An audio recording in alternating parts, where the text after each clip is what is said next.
언제까지 했는데도 안 되면은 포기해야 되냐? 근데 그걸 몇 번을 하고 내가 포기가 될 수 있을까? 돈 없으면 못할 것 같아요. 좀 끝이 안 보이는 터널 같은 느낌?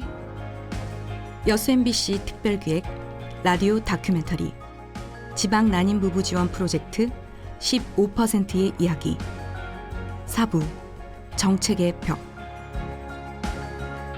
윤석열 대통령 후보 시절 10대 공약에 난임 부부 지원이 있습니다. 아이를 낳아 기르기 좋은 나라를 만들겠다는 포부였는데요. 우리나라에서 태어나는 신생아 10명 중 1명은 난임 시술로 태어났지만 정부의 저출산 예산 중 난임 지원에 쓰이는 예산은 0.05%에 불과합니다. 첫째 때는 지원을 전혀 못 받았고 채취 자체가 저는 첫째 때 19개 채취를 하고 11개가 수정이 되고 시도하느라고 3개를 썼었고 냉동을 5개 해놨었거든요. 그 냉동비 포함해가지고 800 정도 들었던 것 같아요. 어림 잡아서 이제 계산한 거긴 한데 그 정도 들었었고 둘째 때도 마찬가지로 이식을 해야 되니까 몸을 또 임신을 준비하는 상태로 만들어놔야 돼서 이식하기 전부터 병원에 주기적으로 다니고 약을 먹고 주사를 맞고 이식을 하고 피검사를 해서 결과가 나오면 또 계속 이어가고 해가지고 그때도 500 정도는 쓴 것 같아요. 우리나라에서 난임 부부들이 많이 찾는 난임 전문 병원에서 난임 시술 한 번에 청구되는 금액입니다. 신선 배아 차수에서는 약 100만 원에서 150만 원 정도 들고요. 이제 채취나 이식 등 비용을 포함했을 때 경우, 그다음에 동결 배아 이식 차수에서도 약 100만 원에서 150만 원 정도 듭니다. 그다음에 인공수정 비용은 한 30만 원에서 40만 원 정도 됐다고 볼 수 있을 것 같습니다. 문제가 없었으면 안 들어도 되는 돈이잖아요. 밑 빠진 독에 물 붓는 느낌이라서 좀 그런 것도 있긴 있죠.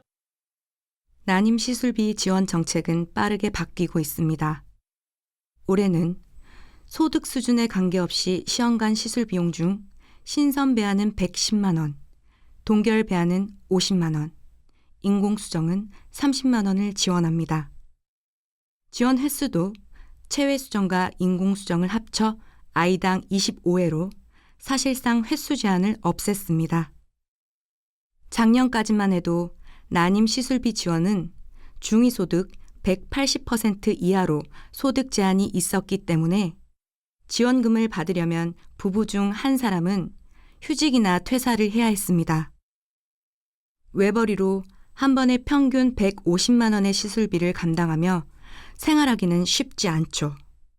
지방 난임 부부들은 교통비와 숙박비까지 추가로 부담해야 합니다. 딱 한 대에 뭐 20만 원짜리도 있어요. 근데 그걸 써서 만약에 효과가 있어. 안 할 수 없잖아요. 내가 다른 걸 해봤는데 안 돼. 근데 그거를 쓰면 좋아. 근데 한 대에 20만 원이야. 이거 며칠 맞아야 돼. 근데 또 비급여야.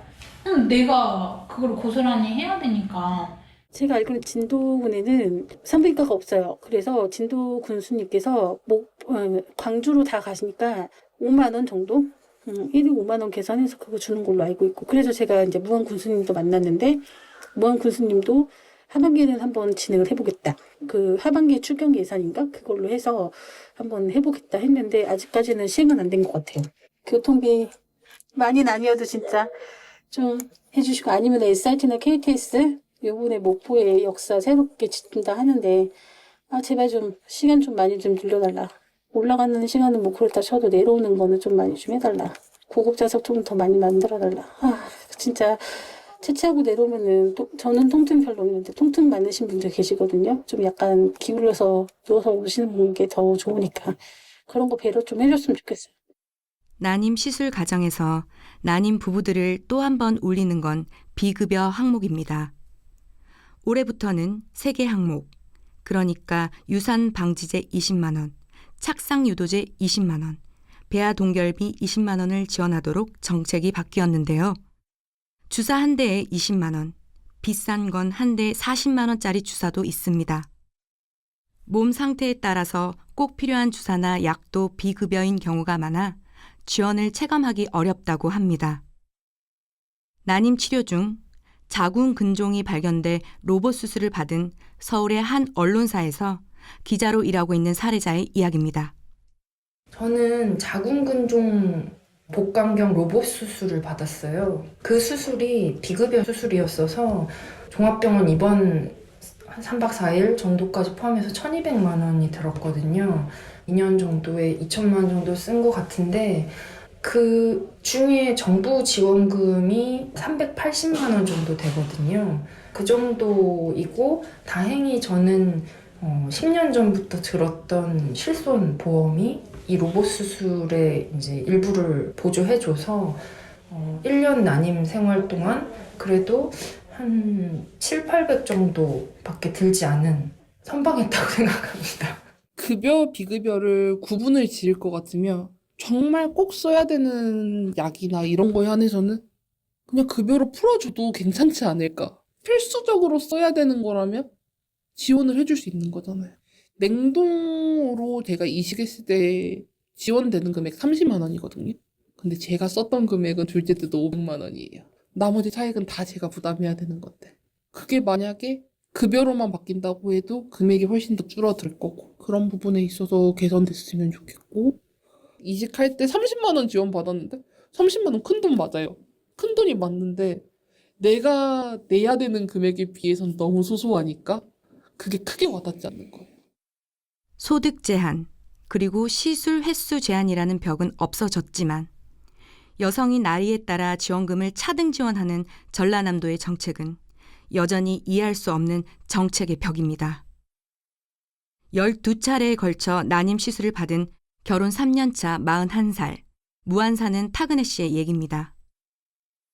왜 우리 전남은 만 45세 이상 나이 폐지권에 대해서 생각을 안 하시냐 그랬더니 담당자분이 하신 말씀이 만 44세 미만에게는 110만 원 지원이고 만 45세 이상에게는 90만 원 지원인 거예요. 늘어야 되는 20만 원 깎이는 거예요. 만 45세 이상이 왜 더 안 좋아지냐 그랬더니 그 담당자분이 하신 말씀이 만 45세 이상은 임신력이 떨어지잖아. 임신력이 떨어진다는 것도 낳은 사람도 많고 근데 도대체 어떤 근거로 그렇게 말씀하시냐 했더니 말씀을 못 하시는 거죠. 그래갖고 제가 그 전화를 끊고 각 시도군마다 보건소마다 다 전화해서 2023년에 79년생, 78년생 그 난임 시술을 했던 그 자료 통계를 한번 내달라고 그랬어요. 그랬더니 목포시는 8명, 무안은 9명. 각 시도군마다 10명이 안 넘는 거예요. 그 10명한테 20만 원을 못 해준다? 그거는 정말 어이가 없는 거잖아요. 전남도 다 해줘봤자 500명 정도 될 텐데. 서울과 부산은 올해부터 나이 제한도 없앴습니다. 하지만 아직도 많은 지자체들이 45세 이상은 가입력이 떨어진다는 이유로 10만 원에서 20만 원씩 지원금을 적게 지급하고 있습니다. 그나마 돈으로 해결할 수 있다면 다행이라고 해야 할까요? 더불어민주당 강선우 의원실에 따르면 난임 진단을 받은 사람 중 절반이 넘는 60%는 고립감과 우울감을 느낍니다. 첫째는 자연 임신으로 출산했지만 둘째가 잘 안 생기던 여수의 한 사례자는 부부 갈등으로 스트레스가 심했다고 말합니다. 살도 계속 빠지고 와이프가 정신적으로 굉장히 많이 힘들었었죠. 근데 저 역시 편한 것만 아니었거든요. 왜냐면 평소에는 아무것도 아니었는데 그냥 예민해 있는 상태에서 말 한마디 이렇게 싸운 적도 있어요. 바닥에 뭐가 발에 걸려. 오빠가 해. 뭐라고? 이런 식이죠. 그러니까 말 한마디가 이렇게 계속 와서 꽂히는 거예요. 같이 서로. 근데 저도 힘들고 저도 밖에서 받는 스트레스도 있는데 집에 와서 좀 편히 이렇게 하고 싶은데 집에 들어오면 더 눈치를 봐야 되는 거예요. 육체적으로 애도 케어를 저도 해야 되고 항상 예민해 있는 상태니까 저도 굉장히 스트레스 많이 받았죠. 그러면서 시험관까지 불발되고 나서 그만하자.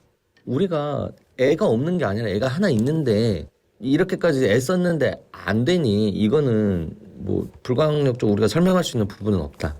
그러다 생기면 그냥 자연스럽게 이렇게 낳으면 되는 거고 아니면 그냥 하지 말자. 힘들어서 못하겠다 그랬어요.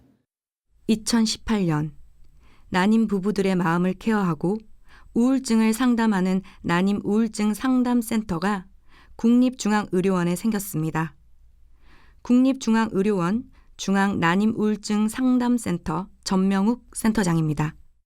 난임과 관련된 스트레스, 반복되는 난임 시술, 희망 고문, 그로 인한 신체적인 부담, 생활의 영향, 일을 쉬고 계신다고 하면은 이제 복직 문제도 있을 것이고, 가족 내에서의 여러 가지 의견 차이나 갈등이나 이제 이런 것들, 다양한 종류의 이제 심리적인 스트레스라서 주제의 특수성, 주변에서 쉽게 공감받거나 이해받지 어려운 종류의 이제 그런 심리적인 어려움을 가지고 이제 오시게 됩니다. 2024년도 상반기 동안에 실일 인원으로 3,600분 정도가 이제 전국의 센터를 거쳐 가셨어요. 300분 정도는 저희 중앙센터에서 늘고 있는 추세이긴 합니다.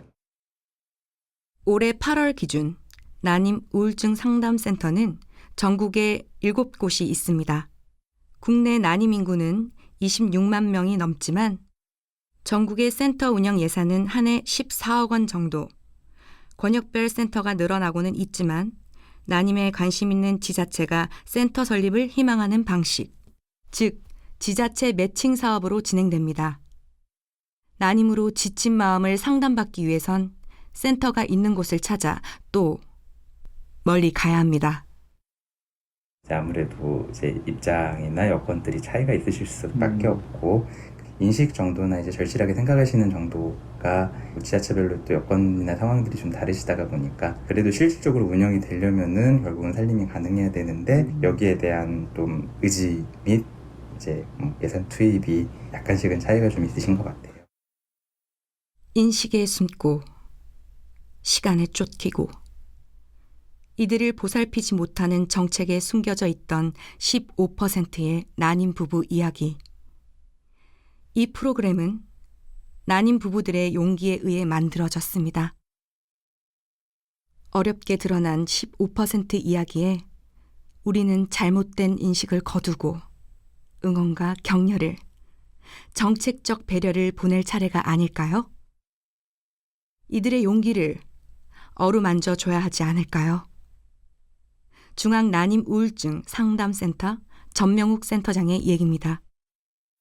당연히 스트레스로 작용을 하실 거고요. 지방의료 문제와도 연관이 되어 있는, 원거리를 이동해야 되는 핸디캡이라면 핸디캡이니까요. 어려움을 추가적으로 갖고 계신 분들에 대한 이제 최소한의 공감과 배려는 당연히 필요할 것 같습니다. 지금보다 더 존중을 받아야 될 것 같아요.